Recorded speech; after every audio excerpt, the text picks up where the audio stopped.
hear a telephone conversation about a car insurance claim. You have 30 seconds to look at questions 1 to 5.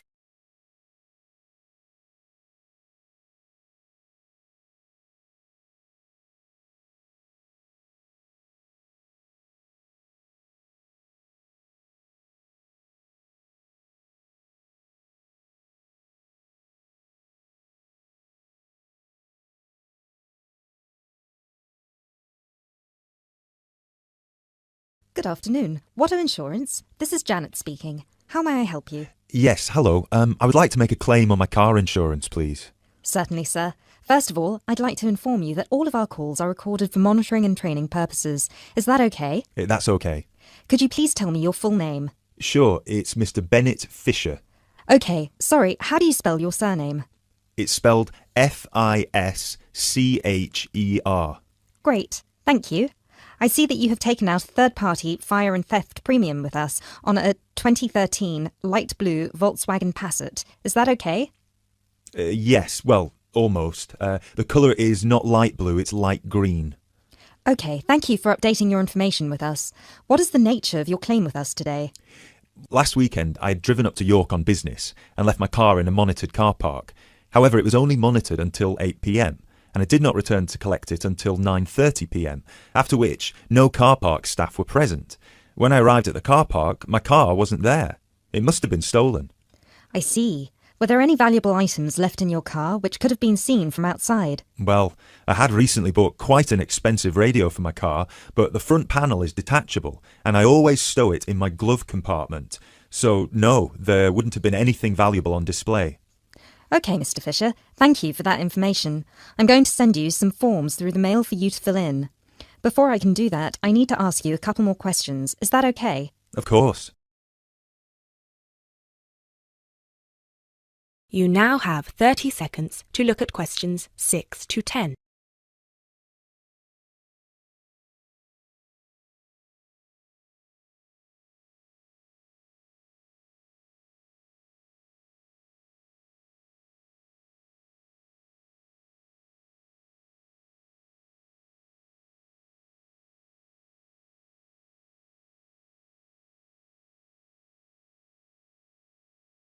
Thanks, Mr. Fisher. First of all, could you let me know your policy number, please? Of course. I have it right here. It's G34C245. G34C245.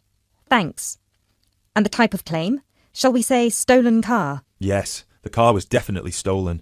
I reported it to the police immediately. I actually have the report number here if that's of any use. No, not right now. But keep hold of that, as we will need to see a copy of the police report eventually. Which police station did you report the offence at? York Police Station. Was it your first time in York? No, but it was the first time I'd driven there. I usually take the train. Were you aware that the car park was only manned until 8 p.m? No, I was not aware of that.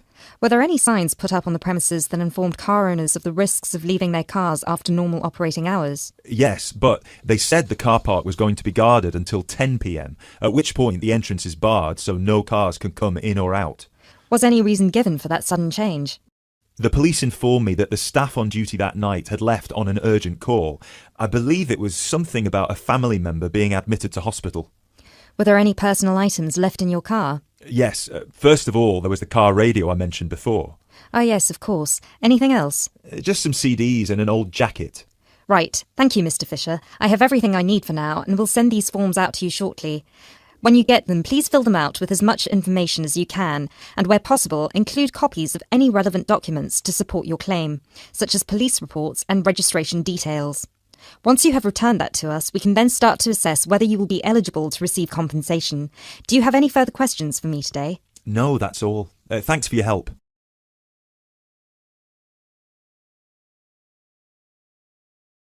That is the end of part 1.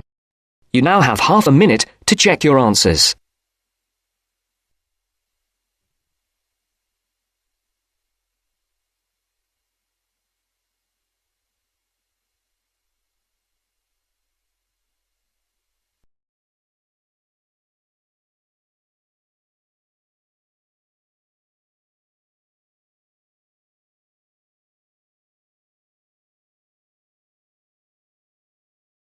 Now turns to Part 2. Part 2. You will hear a telephone conversation about a job vacancy. First, you have some time to look at questions 11 to 15.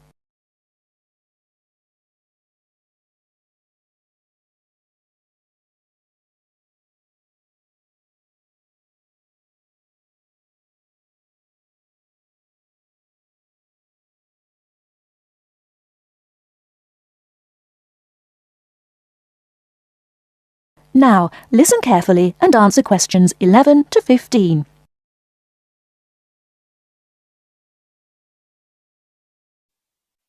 Hello, Top Job Employment Agency. Ellen Sykes speaking. How can I help you? Good morning. My name's Steve Collins and I'm calling about the call centre job advertised in today's paper. For an operative handling credit card inquiries? Yes, that's right. The wages and working conditions are all in the ad, so what I'd like to know now is what the work actually consists of. I should explain that I'm a student looking for a summer job, not long-term employment. That's okay. The people at Intercard say they've always found students to be honest, which of course is essential in this line of work, and they have the basic IT skills needed there. Apparently, there have been a few who didn't find it easy to get there on time in the morning, but in most cases their punctuality is as good as anybody else's. Anyway, about the work. And I know a bit about this because, as it happens, I've worked there myself. Really? Yes, for about a year. You'd find that most callers would be people wanting to check the balance on their cards, query payments made and so on. And from those who've had their card stolen? No, they ring another number for that, an emergency line. People also call that number if they lose their cards. And what are most callers like? I mean, what kind of people are they? All sorts, really. All ages, every kind of background. Though one definite trend is the change in the number of women. Nowadays, they make up around 55% of the total, whereas years ago, there used to be a majority of men calling. At one time, I heard, as many as 3/4 of all credit cards were actually held by men, but that must have been long before I was there. It's certainly different now. So to do this job, what sort of experience do I need? None, really.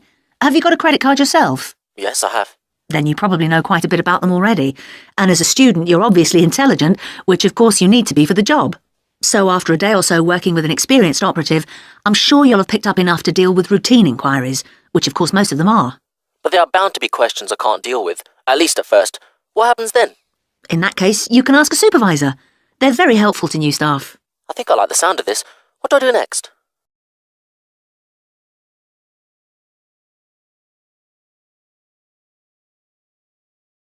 Before you hear the rest of the talk, you have some time to look at questions 16 to 20.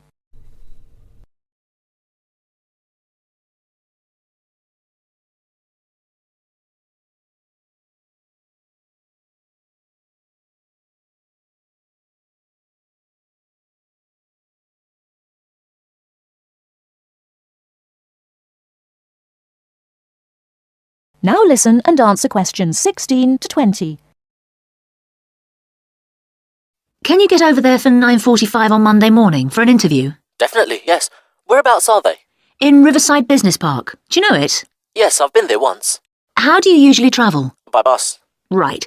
So you take either the 136 or 137 to the bus station, and when you come out of there, you turn right. Along Orchard Road, that is. The road from the railway station? Yes, that's right. You go past the petrol station next to the car dealers, then carry on down the road. Do I take the first left at the main car park? Well, you could do that, and walk up Newfield Avenue alongside the shopping centre, but it's a long way round. I'd suggest continuing along Orchard Road with the water company and then the insurance offices on your right. They used to be local government offices, by the way. Yes, I remember those. And you keep going until you reach the advertising agency. Now, facing that is a small road called Cherry Lane. There's a newspaper office on the corner, and opposite that is a big hotel, so you can't miss it. And how far down that road is it? Well, they aren't actually in Cherry Lane. You walk as far as the next junction and turn right into Almond Drive at the mail centre. Intercard is in the third building on the right, between the airline offices and the shipping company. Fine. I'll be there on Monday. Thanks very much. Bye. Good luck. Bye.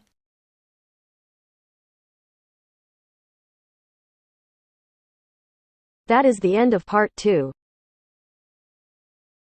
You now have half a minute to check your answers.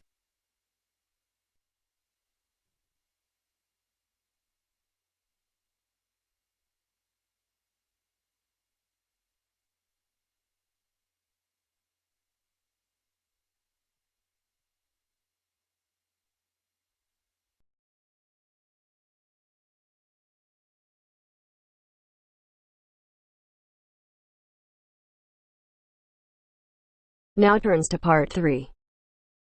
Part 3. You will hear a conversation between two students who will discuss a project they're working on together. You have 30 seconds to look at questions 21 to 27.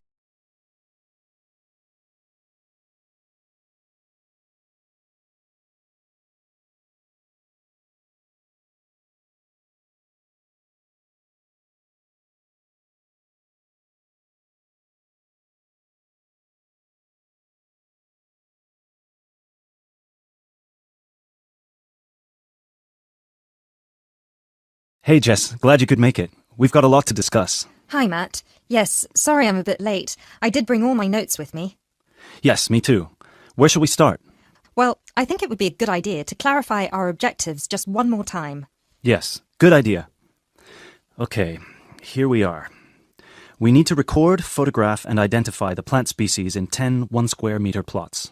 Does it say anything about where these plots should be and how they should be laid out? Ah, here it is. It says that all the plots need to be no more than 10 meters apart. And how do we choose them? Ah, this is the fun part. I remember this. Here we are. Make a 1 meter square frame using bamboo sticks available from the department stores. Yes, we've already done that. I know, I'm just reading the whole section. Okay. One person stands roughly in the middle of the chosen area and throws the frame. The other person uses a tape to mark out the square where the frame landed and returns frame to thrower. The thrower then turns a few degrees on the spot and throws again. The thrower must turn slightly after each throw and vary the force of the throw until after the 10th throw they are pointing in almost the same direction as the first. That sounds a bit complicated. That's only because it's all in writing. It's just a simple throw, turn, throw, turn, throw, turn until we have 10 squares. And I guess you want to do the throwing. Well, if you don't mind. I'm sure you'll be more accurate at marking the squares. Yes, I am sure I am, and I'm sure you've got a stronger throwing arm.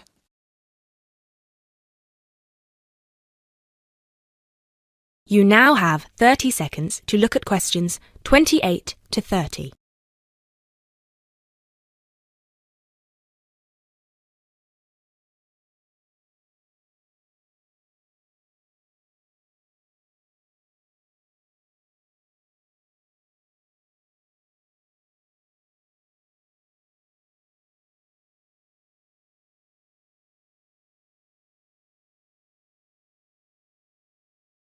Okay, good. We've got that sorted.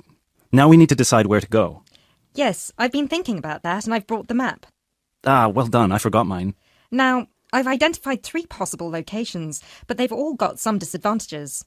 Okay, fire away. Well, the area around this lowland marsh could be interesting. There'll be a lot of interesting water plants here. Looks good, but what's the problem? Mainly that it's already a designated nature reserve, and I think there's already been a lot of research done here. Ah, I see. Well, I'd rather do something that's new and can be useful. I agree. That's why I identified this area further west. See, here, behind the beach. Oh yes, I see. That area there, where it's flat, but quite high. Exactly. If you look a bit further inland, you'll see that there are hills which will protect that area from strong north winds. I see. Excellent. But what's the problem? Just that it may not be very interesting. We know that the geology there is not conducive to a wide variety of plants. I agree. So what's your last idea? Well, I think this one is a bit of a winner, although I did want to show you the other 2. Look up here, on the north coast. Where? See this bay? Well, I know that there's been quite a lot of studies done here, but a bit further to the east, behind this headland. No one has ever looked at that. Well, I certainly couldn't see any studies. That is interesting. And the plant life could be a bit different because of the shelter from the wind the headland provides. Exactly. Brilliant, Jessica. That's a great idea. We'll go there. Thanks. Now all we have to decide is when is a good time. Well...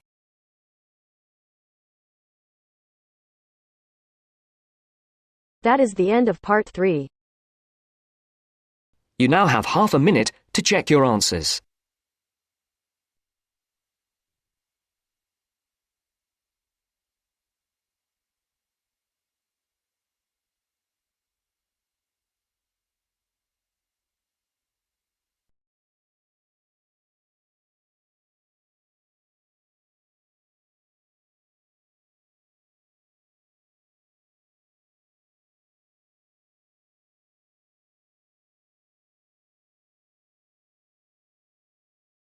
Now turns to Part 4. Part 4. You will hear a wildlife expert giving a talk to a group of bird lovers in the UK about a species called the tawny owl. Before you listen, you have some time to look at questions 31 to 40.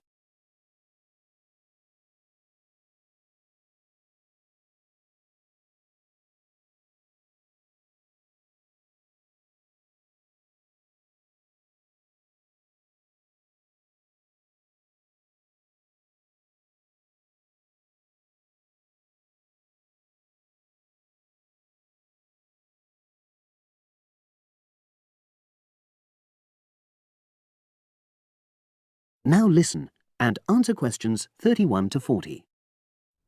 Good evening, everyone. You're all likely to be familiar with pictures of the tawny owl because of all the owl species in the UK, it's actually the most common one. But the chances are that you're more likely to have heard one than actually seen one, as it's also strongly nocturnal. This means that it normally ventures out at night. So, what kind of habitat does the tawny owl prefer? Well, a survey carried out in the 1980s confirmed that this owl is most likely to be found in woodland. If you look at a map of tawny owl distribution across Britain, you'll only see gaps in the treeless marshy areas of eastern England and in some of the more upland parts of northwest Scotland.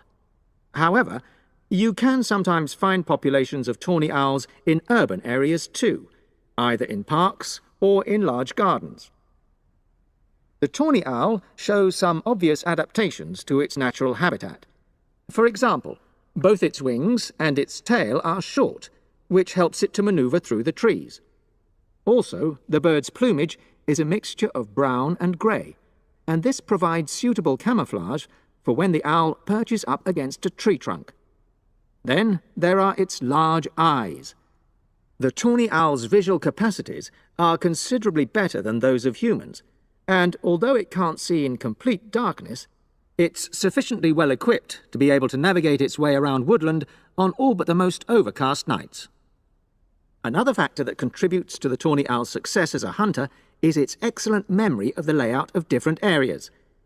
If you combine this ability with the owl's strongly territorial and sedentary nature, most populations of tawny owl are sit-and-wait predators, you realise that it has a good opportunity to predict where prey might be found. Finally, as well as having large eyes, the owl's sense of hearing is excellent, and this helps it to locate potential prey as it sits on its perch.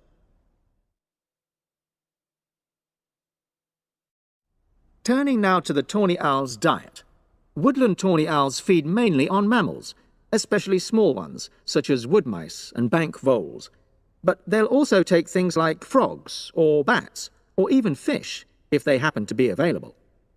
In urbanized landscapes, the owls seem to prey more on birds. So there are some differences there. Let's just look briefly now at survival rates in the tawny owl. Young tawny owls face a difficult time once they leave home, and 2 out of every 3 are likely to die within their first year. So, with such high mortality levels, it's a good job that established breeding pairs can produce young over a number of seasons and maximise their chances of passing their genes on to the next generation of owls. I've already mentioned the sedentary nature of the tawny owl, but it's not just adult tawny owls that are sedentary in their habits. Young birds, dispersing away from where they were born, rarely move far. The average distance is just 4 kilometres. There also appears to be some reluctance to cross large bodies of water. The owl is absent from many of the islands around our shores, with only occasional sightings in Ireland and the Isle of Wight off the south coast of England. Right, well, now I'll show you some photographs that have been taken in 1 or 2 of the... That is the end of Part 4. You now have half a minute to check your answers.